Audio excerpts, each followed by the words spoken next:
Are you trying to get legally married in Thailand, but you're lost in a sea of documents, translations, and government websites? Trust me, I know how that feels because I've just been through the exact same process. And I spent a couple of months doing a lot of research on YouTube, online, and it became quite confusing and misleading. And it doesn't need to be that way. In this video, what I want to do is I want to walk you through step by step the process so there's no complication, there's no confusion, and you can just go ahead, get married with little to no stress.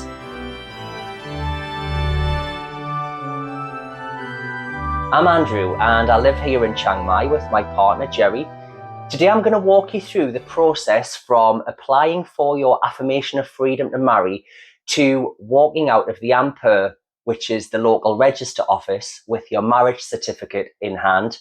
Also, make sure you stick around to step 4 and I'll share with you a surprising piece of information which actually delayed our wedding by 7 weeks. Okay, let's jump in and get started with step 1. The first thing you'll need to do is book an appointment at your embassy. I'm from England, so I booked mine on the British Embassy website and their offices are in Bangkok.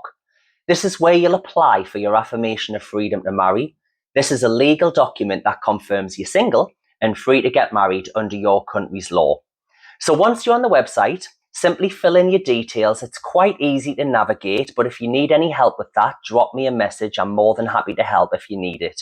And I paid a fee of £75. That was £50 for the Affirmation of Freedom to Marry certificate. And then the other £25, that was for a certified copy of my passport. Once that's done and your payment's gone through, you should receive 2 emails immediately. And that'll be a payment receipt, which you definitely need because you need to take that to your appointment at the British Embassy. And I'll talk about that in a moment. And then the other email will be a link to book your appointment at the embassy. And at the British Embassy in Bangkok, appointments are available on a Tuesday and a Thursday. Here's a list of the documents that you need to prepare to take to your appointment. If you prepare all of these documents, you'll be good to go. Firstly, your passport, proof of your address. I took proof of my UK address and I used a bank statement for this. You can also use your driving license or any other utility bill. If you've got an address in Thailand, it would be the same. You can take your bank statement or any other proof of address. As I mentioned before, you also need to take proof of your online payment. Just make a print out of that, or you can even take a screenshot of the confirmation email. I think a printout's always better. If you were also previously married, make sure that you take your decree absolute or death certificate of your previous partner. If you've changed your name, you also need to make sure that you take evidence of the name change by deed poll. At the appointment, what you'll do is you'll sign the affirmation in front of an embassy official, and then he or she will stamp it and certify everything for you. Step 2. Okay, now you've got your Affirmation of Freedom to Marry and your certified copy of your passport. You now need to get these documents translated into Thai. There's a couple of options available how you can do that, and it really depends on how much time you've got available. For example, in our situation, we weren't in a rush. So the next day, we flew up to Chiang Mai and we found a local translation company. They quoted us 600 Thai baht per document. So for 2 documents, 1,200.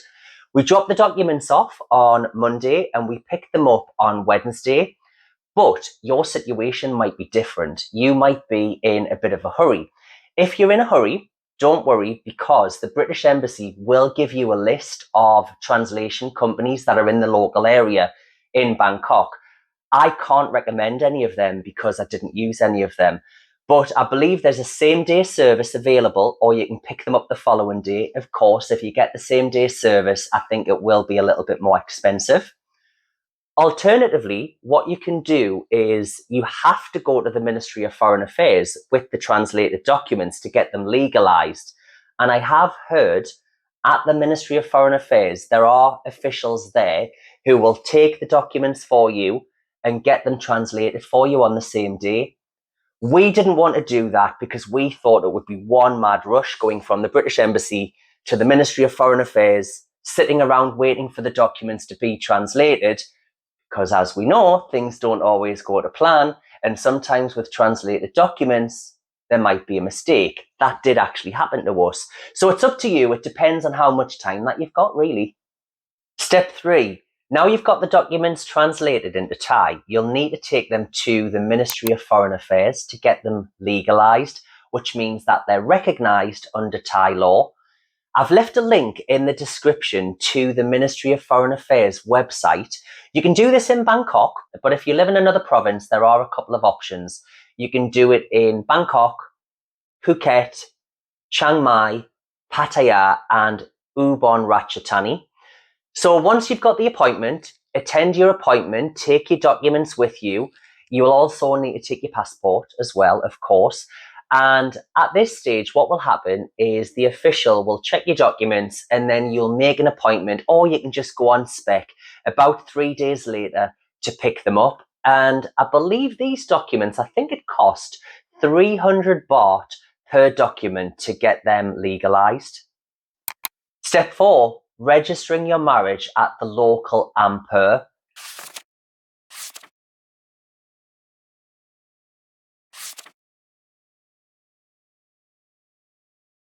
Now, something that's really important, and this is what happened to us, there sometimes is a waiting list. I didn't think it was going to be as long.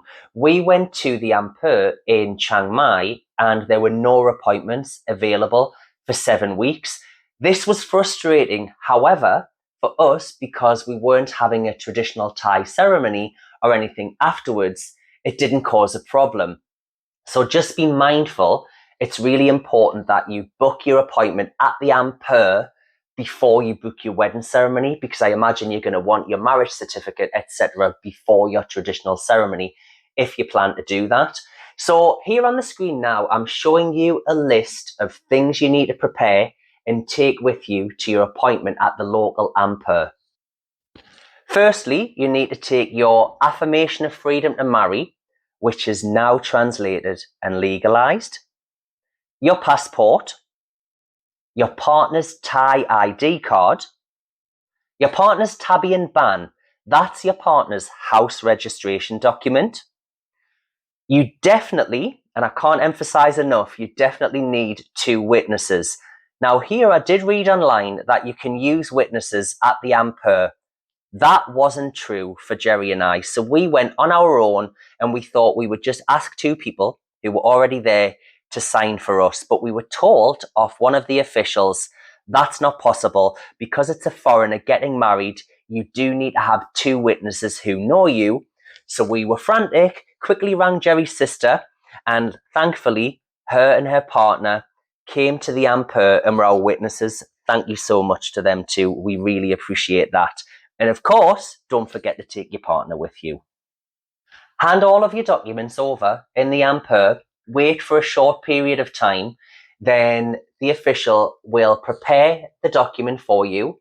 Both you, your partner, and your 2 witnesses will sign 2 documents, hand those back, and then within a matter of minutes, your marriage certificate and another document, they're called Koro 2 and Koro 3, you'll have 2 copies of each that are given to you. To my surprise, I turned to Jerry and I was like, is that it? Are we married now? So there were no vows, there was no interview, it was really smooth and really easy. The only stressful part for us, like I said before, was the fact that initially we didn't take witnesses. Don't make the same mistake. You do need to take 2 witnesses with you. And that was it. So now you're officially married at this stage. Congratulations. Step 5. Actually, this is not a step. This is just a couple of options that are now available to you. The first thing, for example, you might want to translate the documents into English for whatever reason. So if you do want to do that, make a trip back to the translation company, get the documents translated, and then head to the Ministry of Foreign Affairs to get those documents legalized. The other thing, which a lot of people will probably want to do, is celebrate with their family and friends. So you'd be having a wedding ceremony and a party.